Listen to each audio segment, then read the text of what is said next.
بسم اللہ الرحمن الرحیم۔ ارشاد فرمایا کہ جس کے گھر بیٹیاں پیدا ہوں وہ ہرگز دل چھوٹا نہ کریں بلکہ خوش ہو جائیں اور ان کو نعمت سمجھیں کیونکہ ان کی پرورش پر جنت کا وعدہ ہے۔ سرور عالم صلی اللہ علیہ وآلہ وسلم نے فرمایا کہ جس کے گھر میں 3 لڑکیاں ہوئیں، اس نے ان کی پرورش کی، دین سکھایا تو اس کے لیے جنت واجب ہو گئی۔ کسی نے عرض کیا کہ اگر کسی نے 2 بیٹیوں کی پرورش کی تو؟ فرمایا اس کے لیے بھی جنت ہے۔ کسی نے عرض کیا کہ اگر کسی ایک ہی کی لڑکی ہے، آپ نے اس کو بھی جنت کی بشارت دی۔ اگر یہ نعمت نہ ہوتی تو ان پر جنت کا وعدہ نہ ہوتا۔ جنت نعمت پر ملتی ہے نہ کہ لعنت پر۔ وہ ظالم ہے جو بیٹیوں کو نعمت نہیں سمجھتا، لہٰذا بیٹی پیدا ہونے کی خبر سن کر جس کے چہرے پر غم آ جائے تو یہ علامت کافرانہ ہے، یعنی کافروں جیسا شعار ہے، کیونکہ کافر بیٹیوں کی خبر سن کر غمگین ہو جاتے تھے۔ لہٰذا مسکراؤ اور شکر ادا کرو، کیونکہ حضور نے فرمایا کہ جس عورت کے پیٹ سے پہلی مرتبہ بیٹی پیدا ہو تو مبارک عورت ہے۔ زمانہ جاہلیت میں بیٹیوں کو لعنت سمجھتے تھے کہ داماد ڈھونڈنا پڑے گا اور اس لیے زندہ دفن کر دیتے تھے۔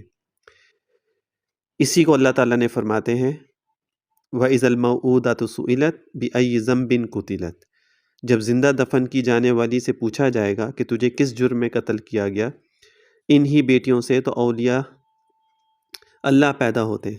جب زندہ دفن کی جانے والی سے پوچھا جائے گا کہ تجھے کس جرم میں قتل کیا گیا، انہی بیٹیوں سے تو اولیاء اللہ پیدا ہوتے ہیں۔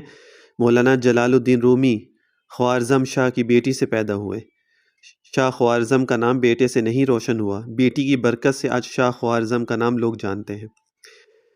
بیٹی کے پیٹ سے اتنا بڑا ولی اللہ پیدا ہوا کہ سارے عالم میں غلغلہ مچ گیا، اور سب سے بڑھ کر یہ کہ ہمارے حضور صلی اللہ علیہ وآلہ وسلم جو دونوں عالم میں اللہ تعالیٰ کے سب سے زیادہ پیارے ہیں، ان کا نسب آپ کی بیٹی سے چلا۔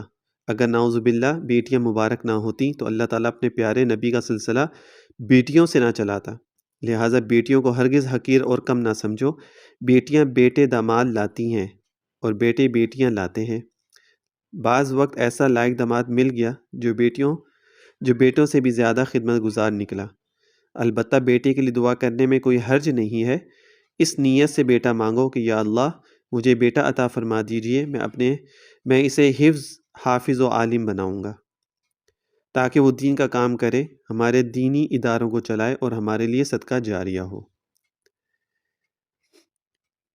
یہ سب چیزیں ان لوگوں کے لیے ہیں کہ جو بیٹیوں کے پیدا ہونے پہ جن کو مسئلے ہوتے ہیں، اور یہ سارا جاہلانہ طرز عمل جو ہے یہ جب اسلام نہیں آیا تو اس سے پہلے کا ہے کہ لوگ اپنی بیٹیوں کو زندہ دفن کر دیا کرتے تھے اور کسی کو پتہ ہی نہیں چلتا تھا کہ بیٹی کہاں چلے گئی۔ صرف دائی کو پتہ ہوتا تھا اور اس کے باپ کو پتہ ہوتا تھا، اور کسی کو پتہ ہی نہیں ہوتا تھا، اور اس کو دفن کر دیا کرتے تھے۔ اور قیامت والے دن اللہ تعالیٰ انہی بیٹیوں سے پوچھے گا، بلکہ وہاں پہ یہی سوال ہوگا وَإِذَا الْمَوْءُودَةُ سُئِلَتْ بِأَيِّ ذَنبٍ قُتِلَتْ۔ تو اللہ تعالیٰ نے آپ صلی اللہ علیہ وسلم نے جس چیز کی بشارت دی ہے بیٹیوں کے پیدا ہونے پر، اس چیز کو ہمیشہ ذہن میں رکھا کرے، اور ہر چیز کے اسباب اللہ تعالیٰ خود بناتا ہے، چاہے وہ ان کی شادی کا ہو، چاہے وہ ان کے لیے سامان جمع کرنے کا ہو، چاہے ان کے لیے رشتے کا ہو، چاہے وہ لڑکا ڈھونڈنے کا ہو، چاہے ان کے رزق کا ہو، چاہے ان کی ٹیک کیئر کا ہو، چاہے ان کے کھانے پینے کا، اسکولنگ، کالج، ہر چیز کا، جس بھی چیز کا ہو، ہر چیز کا اسباب اللہ تعالیٰ خود بناتا ہے۔ وہ اختیار ہمارے ہاتھ میں ہے ہی نہیں، وہ اختیار صرف اللہ تعالیٰ کے ہاتھ میں ہے، تو ہمیں سے اسی سے مانگنا چاہیے، اور وہی مدد کرتا ہے اور وہی راستے نکالتا ہے۔